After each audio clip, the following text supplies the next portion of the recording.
The statement of Randolph Carter. I repeat to you, gentlemen, that your inquisition is fruitless. Detain me here forever if you will.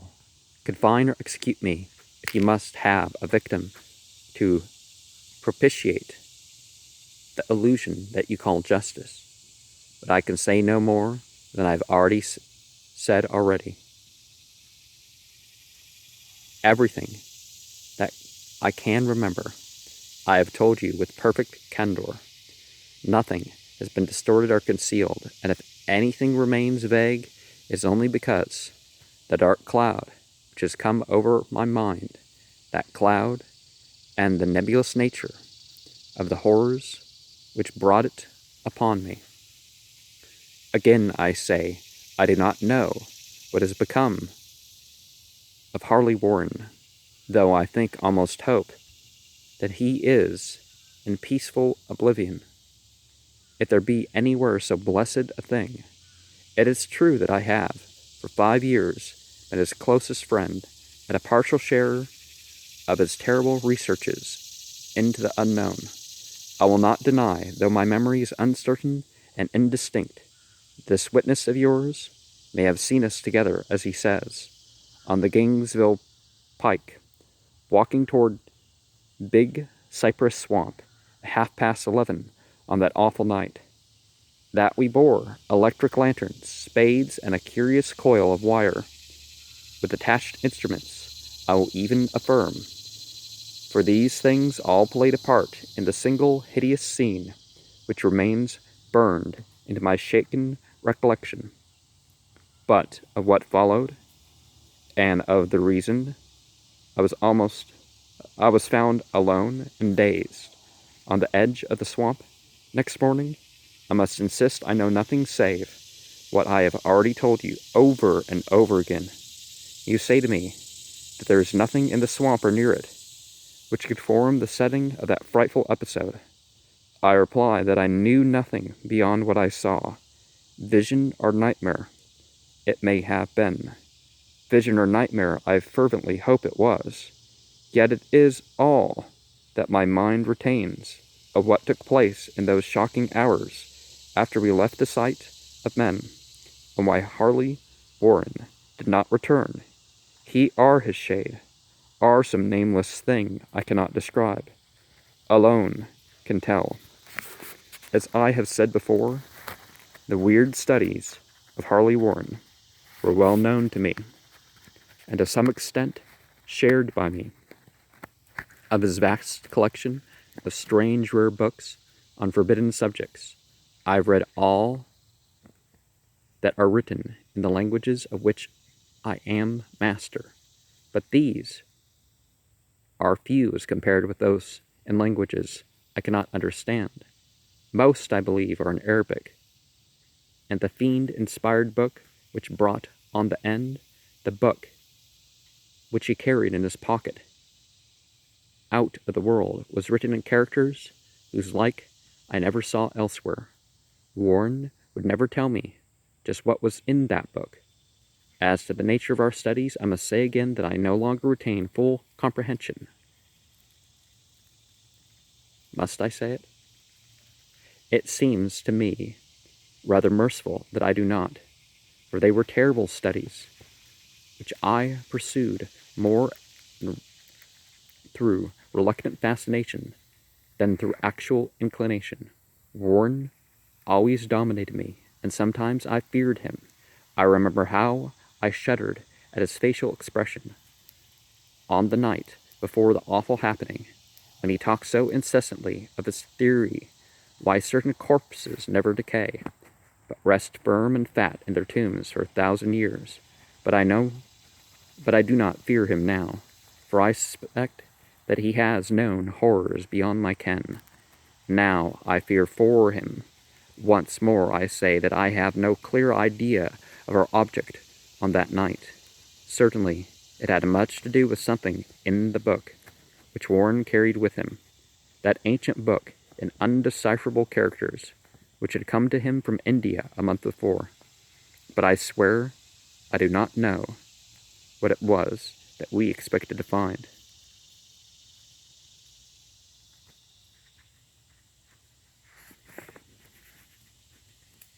Your witness says he saw us at 11:30 on the Gainesville Pike, headed for Big Cypress Swamp. This is probably true, but I have no distinct memory of it.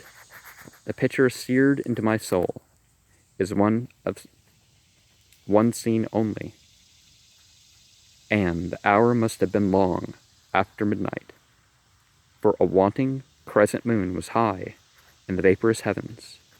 The place was an ancient cemetery, so ancient I trembled at the manifold signs of immemorial years. It was in a deep, damp hollow, overgrown with rank grass, moss, and curious creeping weeds, and filled with a vague stench which my idle fancy associated absurdly with rotting stone. On every hand were the signs of neglect and decrepitude, and I seemed haunted by the notion that Warren and I were the first living creatures to invade a lethal silence of centuries. Over the valley's rim, a wan, waning crescent moon peered through the noisome vapors that seemed to emanate from unheard of catacombs. And by its feeble, wavering beams I could distinguish a repellent array of antique slabs, urns,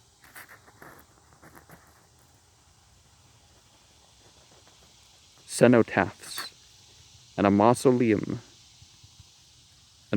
facades, all crumbling, moss-grown, and moisture-stained, and partly concealed by the gross luxuriance of the unhealthy vegetation.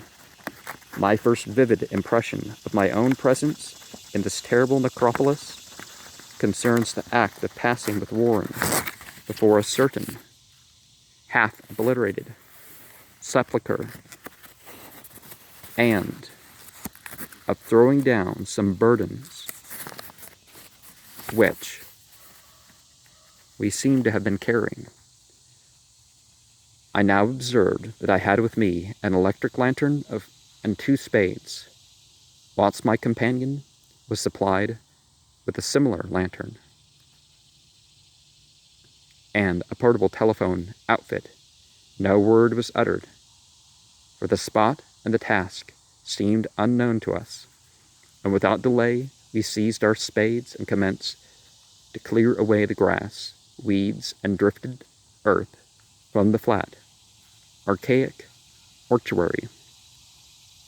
After uncovering the entire surface, which consisted of 3 immense granite slabs, we stepped back some distance to survey the charnel scene, and Warren appeared to make some mental calculations.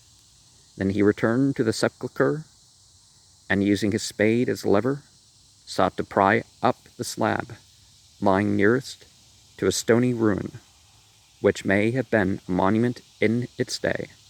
He did not succeed, and mentioned to me to come to his assistance. Finally, our combined strength loosened the stone, which we raised and tipped to one side. The removal of the slab revealed a black aperture, from which rushed an affluence of miasmal gases so nauseous that we started back in horror. After an interval, however, we approached the pit again, and found the exhalations less bearable. Our lanterns disclosed the top of a flight of stony steps, dripping with some detestable ichor of the inner earth, and bordered by moist walls encrusted with nitre. And now, for the first time, my memory records verbal discourse. Warren addressing me at length, in his mellow tenor voice, a voice singularly unperturbed by our awesome surroundings. "I'm sorry to have to ask you to stay on the surface," he said, "but it would be a crime to let anyone with your frail nerves go down there. You can't imagine, even from what you have read and from what I've told you, the things I shall have to see and do. It's fiendish work, Carter, and I doubt if any man without ironclad sensibilities could ever see it through. and come up alive and sane. I don't wish to offend you, and heaven knows I'd be glad enough to have you with me, but the responsibility is in a certain sense mine, and I couldn't drag a bundle of nerves like you down to probable death or madness. I tell you, you can't imagine what the thing is really like, but I promise to keep you informed over the telephone of every move.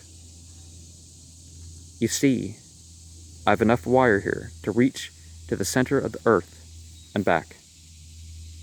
I can still hear in memory those coolly spoken words, and I can still remember my remonstrances.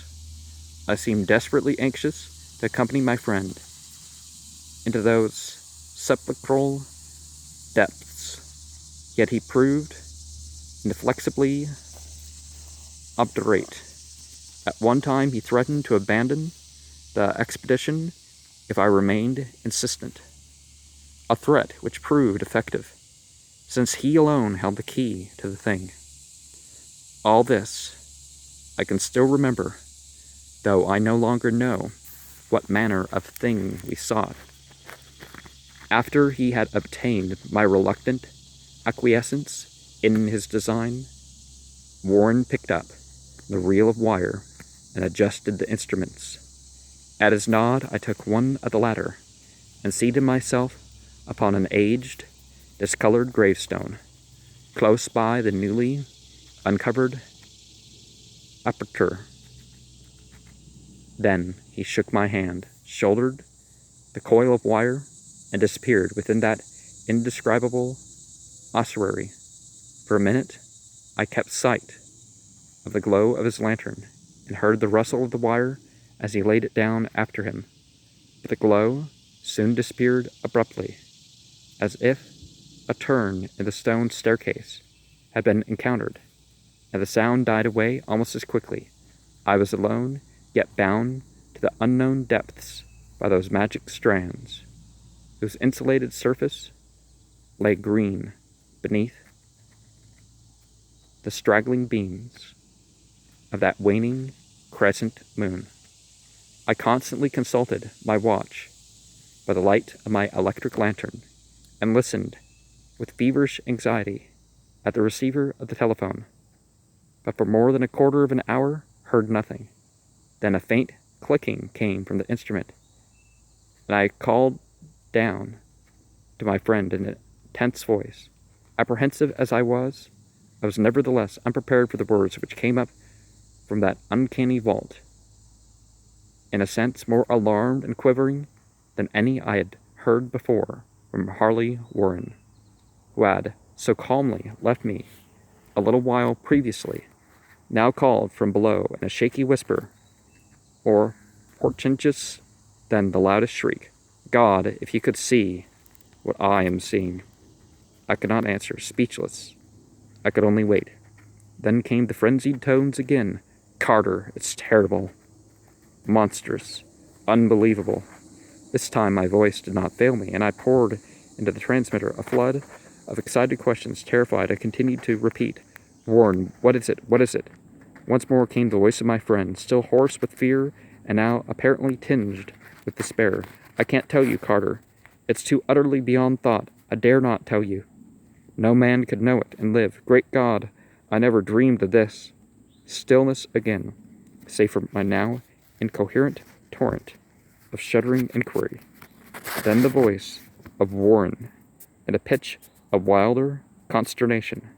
"Carter, for the love of God, put back the slab and get out of this if you can. Quick, leave everything else and make for the outside.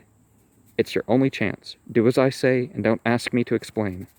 I heard, yet was able only to repeat my frantic questions. Around me were the tombs and the darkness and the shadows below me, some peril beyond the radius of the human imagination.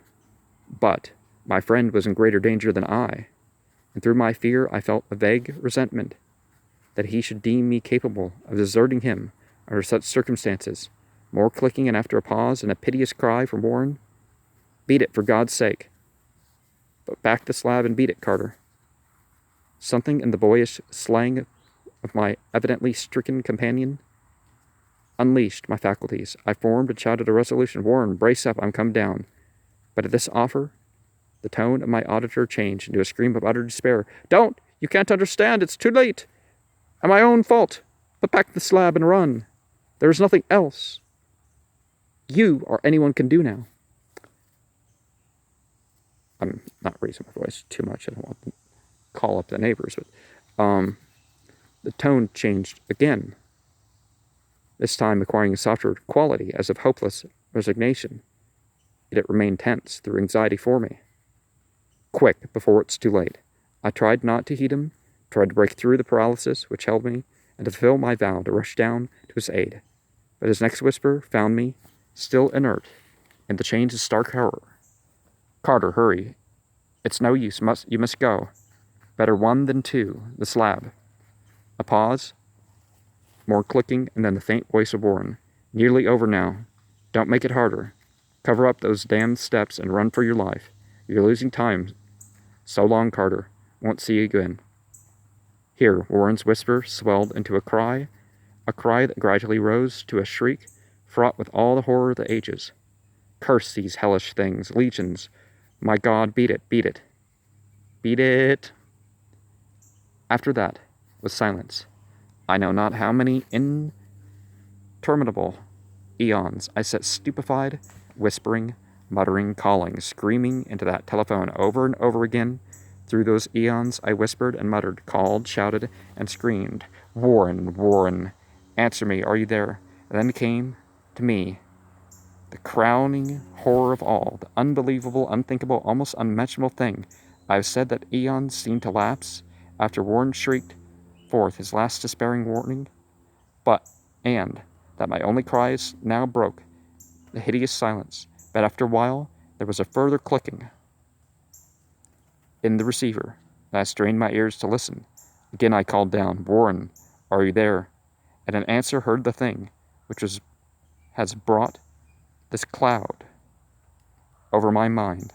I do not try, gentlemen, to account for that thing, that voice, nor can I venture to describe it in detail, since the first words took away my consciousness and created a mental blank, which reaches to the time of my awakening in the hospital. Shall I say that the voice was deep, hollow, gelatinous, remote, unearthly, inhuman, disembodied? What shall I say? It was the end of my experience, and is the end of my story. I heard it, and knew no more. Heard it, as I sat petrified in that unknown cemetery in the hollow, amidst the crumbling stones, and the falling tombs, the rank vegetation, and the miasmal vapors. Heard it well up from the innermost depths of that damnable open sepulchre, as I watched amorphous necrophagous shadows dance beneath an accursed waning moon. And this is what it said. You fool, Warren is dead. And this is, as this is being recorded, a waning moon. But whether it's right or wrong, sometimes it's best to not include people in one's magics.